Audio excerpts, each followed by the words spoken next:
Gars, je peux rigoler fort. On a gagné.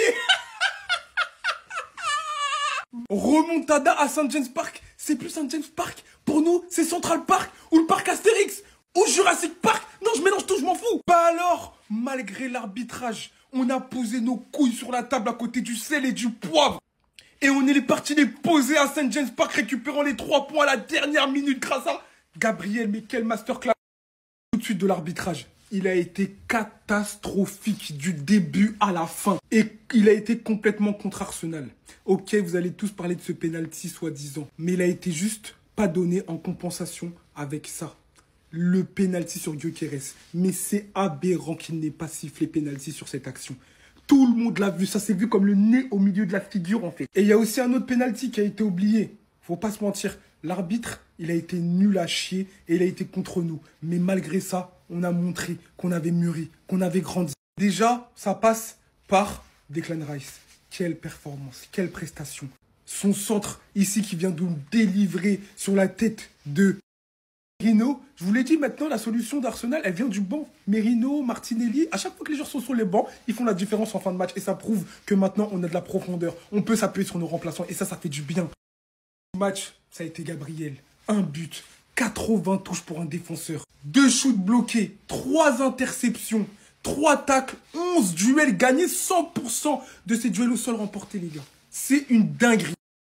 On prend les 3 points et ils font du bien. On revient à 2 points de Liverpool et c'est amplement mérité, mais tous les jours. Ils trichent, je sais pas comment le prouver, mais ces gars-là, ils trichent. Comment tu peux être aussi fort sur coup de pied arrêté? C'est une arme à destruction massive. Ça devrait être interdit et régularisé. Victoire 2-1 d'Arsenal dans le Money Time contre Newcastle. Ouverture du score de Voltema 2 qui monte en puissance. Magnifique coup de tête pour crucifier les Gunners. Et que ça soit Gabriel ou Raya, ils étaient tous surpris. À la 83e, ça faisait encore 1-0 pour Newcastle. Et là, coup de pied arrêté, Merino qui met un partout. Et dans le bout du temps additionnel, Gabriel encore sur coup de pied arrêté. À la 97e et 14 secondes. 2-1 pour Arsenal. En tout cas, il y aura quand même eu des actions un peu litigieuses. Comme cette main de Gabriel dans la surface, qu'on peut voir sous un autre angle. Il n'y a pas eu faute parce qu'elle a touché le corps du joueur avant la main. Ce penalty, en premier temps sifflé par l'arbitre, qui a revisionné la VAR et qui a annulé la décision. En tout cas, félicitations à Arsenal pour leur victoire et pour leurs 3 points. Et les Gunners recollent donc à 2 points de Liverpool après 6 journées. Ce qui donne un top 5 assez surprenant avec Liverpool, Arsenal, Crystal Palace, Tottenham et Sunderland. Suivi de pas loin de Bournemouth. La première ligue nous livre toujours des merveilles. En tout cas, bien joué à eux. Vous voyez, sur ce match, j'ai fait la plus grande hate watch de ma vie. J'ai fait des doigts pour que le penalty d'Arsenal ne soit pas accordé. Sur chaque action, je tremblais. Je me suis dit, Pop, il fait le match de sa vie. Voltema 2, il a ouvert la marque à la 34e minute. Je me suis dit, ils ont juste à mettre le but et c'est fini. Moreno arrive à égaliser à la 84e minute. Et le Haram Ball s'est mis en place à la 96e minute. Ils ont marqué un but sur corner. Est-ce que vous vous rendez compte? Arsenal a marqué 12 buts depuis le début de la saison. 6 corners. Sur les 12 buts, la moitié de leurs buts, c'est des corners. Avec Saliba qui vient casser les couilles sur Pop. Au bout d'un moment, Arsenal, ils commencent à me casser les couilles avec leur glitch. Grâce à cette victoire, ils se retrouvent à 13 points, à 2 points de Liverpool. C'est totalement pas mérité. Harambol d'Arteta, il commence vraiment à être efficace. Et hormis ça, j'aimerais faire une petite parenthèse pour cette équipe de merde. Parce que Gyökeres, ils l'ont acheté pourquoi? Le frère, t'as l'impression, il tire à la charrette. Il est tellement lourd sur ses premiers appuis, ses remises de balles. On dirait juste un mec de Régional 1. Je sais pas comment il faisait pour marquer des buts au Sporting. Je pense qu'il a bluffé toute l'Europe. Parce que passer d'être meilleur buteur européen sur le papier à être nul à chier comme ça en venant en première ligue, c'est vraiment qu'il y a un gros problème. Et des mecs ont osé le comparer à Isaac ou à Erling Haaland. Tiens, bah oui, les gars. En fait, les gars sont pétards. Toi là, tu voulais pas serrer la main? Tiens, mon gars, tiens. Les gars, ce match, il m'a mis sous tension. C'est passé trop de dinguerie, les gars. En quelle année tu siffles pas penalty sur cette action? En plus, on voit clairement son genou touche sa cuisse ou son genou. En quelle année tu siffles pas? Mais en fait, je sais pourquoi. Tout simplement parce que l'arbitre est un supporter de Liverpool et il est interdit d'arbitrer les matchs de Liverpool, les gars. Mais par contre, pour arbitrer les matchs des concurrents directs de Liverpool, y a pas de souci. Là, y a pas de souci. Et en plus, c'est dommage parce que j'ai kiffé notre première mi-temps, les gars. Je pense que c'est notre meilleure première mi-temps depuis le début de saison. Et parce que surtout, je me suis pas ennuyé, quoi. Parce qu'il y a des joueurs comme Saka que quand ils se blessent et ils reviennent, je me souviens d'à quel point ils sont forts. En fait, Saka, il est trop fort, les gars. Gyökeres, je sais pas vous, mais moi, sa première mi-temps, j'ai trouvé pertinente, la vérité. Martin Odegaard, au nom de Dieu, pardon.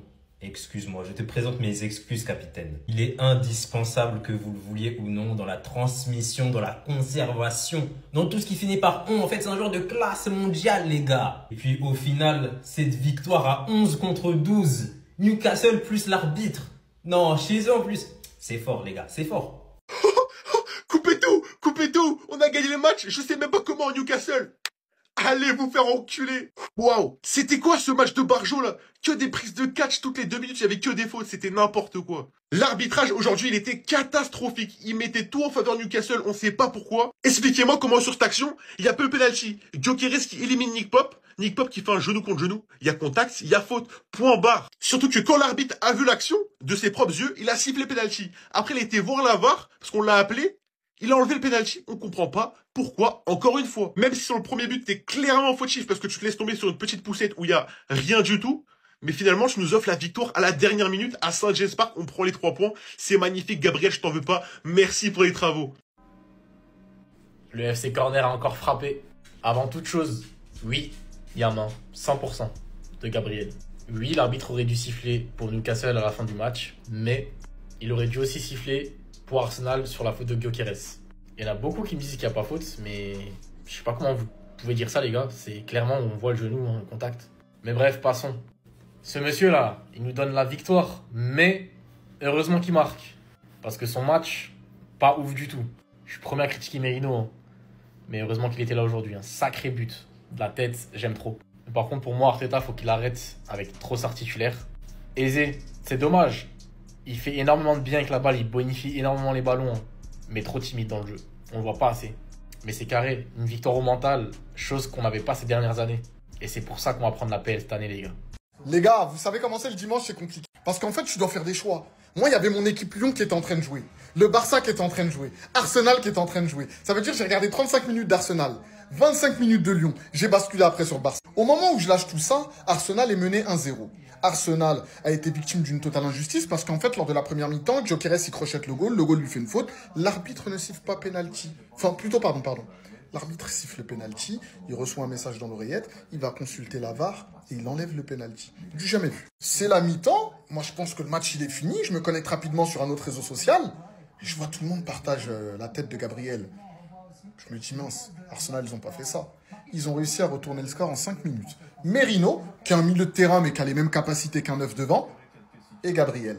Ce match-là, il va énormément faire parler. Pourquoi? Parce que Arsenal, c'est le seul club de Première Ligue qui a le droit de jouer au basket. Comme vous le voyez, c'est exactement la même situation, enfin, j'allais dire la même situation que Marseille et Real Madrid. Pas du tout, parce que là, le bras d'appui, il est bien au sol. L'autre main, elle est totalement levée, il est comme ça, d'accord? Et le penalty n'a pas été sifflé. Donc, l'arbitre n'a pas appliqué la règle obligatoire pour ce genre de cas. Ça nous a donc donné une victoire 2-1 pour Arsenal, or qu'à ce moment-là, il y avait encore 1-1 et ça aurait pu changer toute la physionomie du match. Je serais Newcastle, il y aurait de quoi être mécontent, mais du côté d'Arsenal aussi, il y a de quoi être mécontent parce que tout simplement, ils ont été volés d'un penalty en première mi-temps.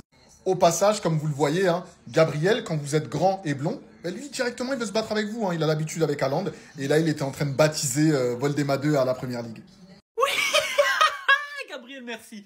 Merci. Je pensais qu'il y avait que Liverpool qui avait pactisé avec le diable, mais même nous, les gars. On est enfin bénis. Victoire contre Newcastle à la dernière minute. Non, les gars, le titre est à nous. Le canon est en direction du titre de Première Ligue, les gars. Je vous mens pas. Vous allez me demander pourquoi. Parce qu'on a joué contre tous les gros, les gars. Newcastle à St. James Park, Manchester City, Liverpool à Anfield, Manchester United à Old Trafford. On a pratiquement joué tous les déplacements chiants de l'année. Et tout ça en étant deuxième du championnat à 2 points de Liverpool qui, eux, ont affronté que des merdes. Bon, à part nous quand ils ont gagné à la dernière minute. Mais à part ça, je vous le dis clairement, Arsenal, on est trop fort, les gars. On a beau dire ce qu'on veut, on a joué la plupart des grosses équipes, on n'a pris que 3 buts, on a perdu une fois et on a gagné des points sur chaque match. Et tous ceux qui vont venir en commentaire dire « Et la main de Gabriel dans tout ça ?» Oui, pour moi, il y a main, mais pour moi, il y a penalty sur Gyökeres au début du match. Et peut-être avec cette décision, le match aurait changé. Et on n'aurait pas attendu un magnifique corner d'Odegaard pour gagner le match. En tout cas, tout ça pour vous dire que j'étais à ça d'appuyer sur le bouton se déconnecter parce que j'étais à bout. Mais là, la seule chose que je peux dire, les rageux, allez vous faire enculer. Gabriel, t'abuses. Déjà, quand t'es attaquant, de vouloir simuler alors qu'il y a la VAR, c'est grave dur. Parce que tu sais qu'ils vont revérifier l'action. Maintenant, toi, t'es défenseur et tu tentes de simuler dans ta propre surface de réparation. Parce que oui, hein, tout le monde a vu. Il y a une poussette dans le dos.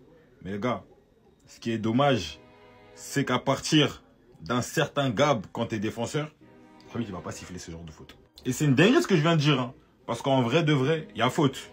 Il y a poussette dans le dos. Mais, l'arbitre, il se dit quoi? Frérot, tu fais 1,90, tu pèses plus de 80 kilos. Comment une petite poussette, ça peut te faire tomber comme ça? Il va pas siffler, wesh. Alors que je peux vous jurer que sur la même action, c'est un autre défenseur que Gabriel, du style Lisandro Martinez, 1m78, poussette dans le dos, l'arbitre ici faute.